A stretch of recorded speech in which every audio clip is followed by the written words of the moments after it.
We taped that interview a short time ago. Since then, our David Martin reports that a U.S. official has told him U.S. troops have already begun moving out of their positions in northern Syria. We'll have a report from Syria later on in the broadcast. But we want to go now to Illinois Republican Congressman Adam Kinzinger. He is in Ottawa, Illinois. Good morning to you, Congressman. Good morning. You wanted the president to rethink his position. We know from Secretary Esper this decision to pull out was made last night. What is the implication going to be? Well, it's going to be terrible, and the secretary is doing his job, and he has to follow orders. And but the reality, we all know that if there were still those 30 or 40 soldiers in that part of Syria, that Turkey wouldn't attack. We actually had a pretty good kind of joint security situation being set up to de-escalate that area. In fact, pulling back those 50 troops or whatever it was has given license to Turkey. And then now I think pulling out the remaining 1,000 in Syria is simply an excuse to get out. Look at it this way. You hear the president and people like Rand Paul talk about endless wars all the time, and it's kitschy. But actually, we were preventing an endless war, and that actually commenced on Sunday now, a week ago. And so it's really depressing. And for me, as a guy that served in the military and really got into politics because of I believe in the role America plays, to see this yet again, leaving an ally behind, abandoning people that we frankly told that we were going to be with is disheartening, depressing. Frankly, it's weak, and I don't see how it follows through on the president's promise, his biggest promise of the campaign, to defeat ISIS, because I think it is going to resurge.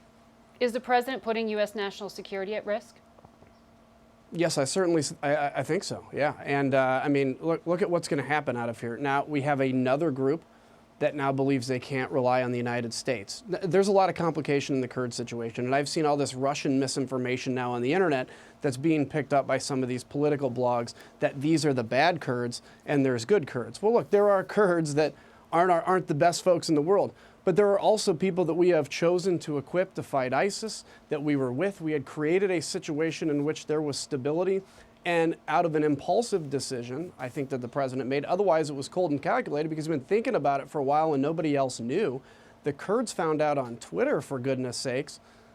We have left them to the wolves. And the message this is sending to our allies around the world, I think, is really going to be bad. So what are Republicans in Congress going to do about it? Are you completely powerless? No, we're not powerless. I mean, the president has a lot of power, though. And I said that no matter, even under President Obama, I said the president's got a lot of power. That's in the Constitution. The things we can do, we are going to do. We've got a resolution of condemnation, I think, next week, as well as some significant sanctions. The president tweeted about sanctions this morning, but I think he needs to make sure he's following through on them. And they're not going to be surface sanctions. They're going to really hit Turkey hard.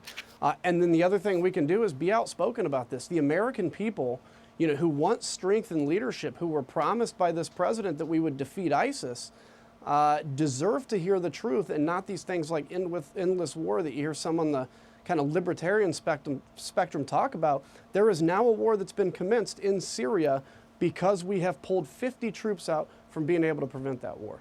You heard the secretary acknowledge war crimes. The State Department has said they're afraid of ethnic cleansing.